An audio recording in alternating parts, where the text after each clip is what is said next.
Hello বন্ধুরা, কেমন আছো? আশা করছি সকলে ভালো আছো। তো বন্ধুরা, তোমাদের জন্য আবারও নতুন একটি রিক্রুটমেন্ট আপডেট নিয়ে চলে এসেছি আজকে এই ভিডিওতে। আর আজকে যে রিক্রুটমেন্ট আপডেটটি নিয়ে এসেছি তোমাদের জন্য, সেটি হচ্ছে West Bengal Municipal Service commission থেকে নতুন একটি রিক্রুটমেন্ট নোটিশ প্রকাশিত হয়েছে আবারও।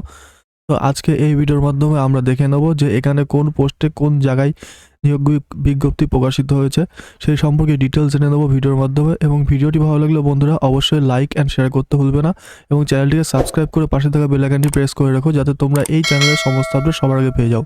তো বন্ধুরা, চলো এবার অফিসিয়াল নোটিশে চলে যাব এবং রিক্রুটমেন্ট নোটিশটি সম্পর্কে আমরা এই ভিডিওর মাধ্যমে ডিটেলসে জেনে নেব। তো বন্ধুরা, তোমরা দেখতে পাচ্ছ প্রথমে বলেছি ওয়েস্ট বেঙ্গল মিউনিসিপ্যাল সার্ভিস কমিশনের পক্ষ থেকে রিক্রুটমেন্ট নোটিশটি প্রকাশিত হয়েছে, যার অ্যাডভার্টাইজমেন্ট নম্বর 16/2025, যে recruitment examination 2025 for the post of assistant engineer civil, assistant engineer, sub assistant engineer civil, lower division clerk under Tarakeswar Development অথরিটিতে।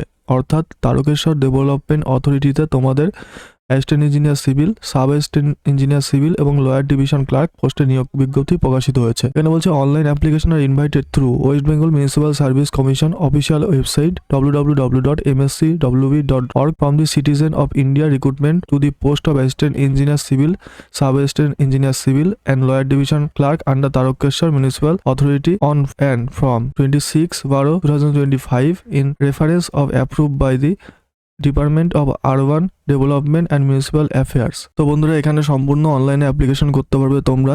যে রিক্রুটমেন্ট নোটিশ প্রকাশিত হয়েছে তারকেশ্বর ডেভেলপমেন্ট অথরিটিতে sub assistant engineer civil, assistant engineer civil এবং lower division clerk পোস্টের জন্য।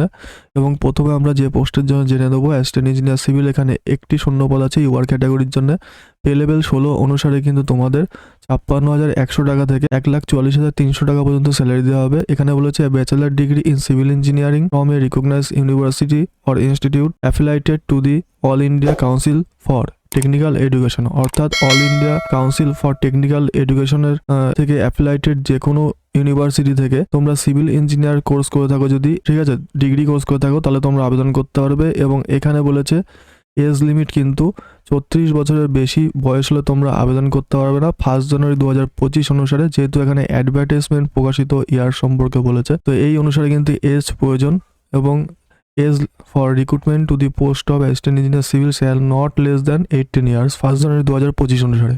অর্থাৎ 18 থেকে 36 বছরের মধ্যে বয়স থাকলে তোমরা এখানে আবেদন করতে পারবে। এবং এজ রেকর্ডটি কিন্তু বলেছে শুধুমাত্র মাধ্যমিক আর ইকুইভ্যালেন্ট এক্সামিনেশন সার্টিফিকেট হিসাবে ধার্য করা হবে। সাব অ্যাসিস্ট্যান্ট ইঞ্জিনিয়ার সিভিল সম্পর্কে বলেছে একটি শূন্যপদ আছে ইউআর ক্যাটাগরির জন্য। লেভেল 12 অনুসারে কিন্তু 35,800 থেকে 92,100 টাকা পর্যন্ত এখানে স্যালারি দেওয়া হয়। A diploma in civil engineering from an institute recognised by the All India Council for Technical education.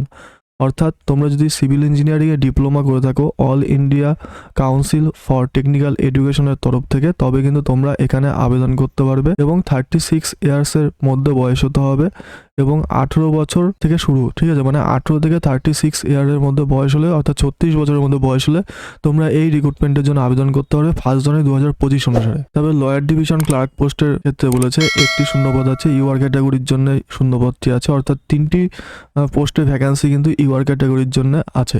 Level 6 অনুসারে কিন্তু তোমাদের 22,700 থেকে 58,500 টাকা পর্যন্ত স্যালারি থাকবে। মাধ্যমিক or its equivalent with certificate course on computer application. অর্থাৎ মাধ্যমিক এর সাথে কম্পিউটার সার্টিফিকেট কোর্স করে থাকতে হবে, তবে তোমরা আবেদন করতে পারবে। এখানে এজ লিমিট সম্পর্কে বলেছে 1 জানুয়ারি 2025 অনুসারে 40 বছরের মধ্যে বয়স হতে হবে, তোমরা আবেদন করতে পারবে তাহলে। এবং মানে 18 থেকে 40 বছরের মধ্যে বয়স হতে হবে। এবং এখানেও সেম বলেছে প্রত্যেকটা পোস্টের ক্ষেত্রেই মাধ্যমিকের সার্টিফিকেট অনুসারে কিন্তু তোমাদের এজ লিমিটটি ধার্য করা হবে। এখানে এজ রিল্যাক্সেশন সম্পর্কে বলছে upper age limit shall be relaxable for Sijil caste Sijil tribe candidate West Bengal হলে তোমরা 5 বছর ছাড় পেয়ে যাবে, এবং ওবিসি ক্যান্ডিডেট হলে 3 বছর ছাড় পেয়ে যাবে বয়সের ক্ষেত্রে এখানে আবেদন করলে। আদার ব্যাকওয়ার্ড ক্লাসেস ক্যান্ডিডেটদের বলছে 3 বছর ছাড় পাওয়া যাবে। অ্যাপ্লিকেশন ফি সম্পর্কে বলেছে অ্যাপ্লিকেশন ফি ইউআর ওবিসি ক্যান্ডিডেটদের জন্য 150 টাকা, ঠিক আছে, প্লাস 50 টাকা প্রসেসিং চার্জ আছে, টোটাল 200 টাকা পেমেন্ট করতে হবে। এসসি এসটি পিডব্লিউডি ক্যান্ডিডেটদের জন্য শুধুমাত্র প্রসেসিং চার্জ 50 টাকা পেমেন্ট করতে হবে। মুড অফ এক্সামিনেশন বলেছে তোমাদের কলকাতা সেন্টারে হবে, ঠিক আছে। Written test, multiple choice objective type question হবে। তবে পার্সোনালিটি টেস্ট হবে assistant engineer civil, assistant engineer, sub assistant engineer সিভিলের জন্য। জন্য রিটেন টেস্ট হবে, তারপরে কম্পিউটার প্রফিসিয়েন্সি টেস্ট হবে, পার্সোনালিটি টেস্ট হবে, এর ভিত্তিতে নিয়োগ করা হবে। ঠিক আছে, এই 3টি পোস্টের ক্ষেত্রে 200 মার্কসের কোর্স রিটেন টেস্ট হবে 200 মার্কসে, 100টি কোশ্চেন থাকবে, নেগেটিভ মার্ক থাকবে একটি কোশ্চেনে, মানে 2টো কোশ্চেন ভুল হলে 1 মার্কসের নেগেটিভ মার্ক থাকবে। এবং বন্ধুরা লাস্ট ডেট সম্পর্কে বলেছে, অ্যাপ্লিকেশনের last date for registration for online application and the process of submission of application must be completed 17 January 2026, অর্থাৎ 17 জানুয়ারি মধ্যে তোমরা লাস্ট আবেদন করতে পারবে, অর্থাৎ আবেদনটি তোমাদের করে ফেলতে হবে 17 জানুয়ারির মধ্যে যারা আবেদন করতে চাও এই রিক্রুটমেন্টের ক্ষেত্রে। তো বন্ধুরা তোমাদের এই রিক্রুটমেন্ট আপডেট সম্পর্কে ডিটেলস বলে দেওয়া হলো ভিডিওর মাধ্যমে। ভিডিওটি ভালো লাগলে অবশ্যই লাইক, শেয়ার অ্যান্ড সাবস্ক্রাইব করতে ভুলবে না। এছাড়া ভিডিওর ডেসক্রিপশন বক্সে কিন্তু আবেদনের লিঙ্ক থাকবে এবং নোটিফিকেশনের লিঙ্ক থাকবে, তোমরা ওখান থেকে ডিরেক্ট ক্লিক করে নোটিফিকেশনটি দেখে নিতে পারবে এবং চাইলে আবেদনও করতে পারবে। ঠিক আছে।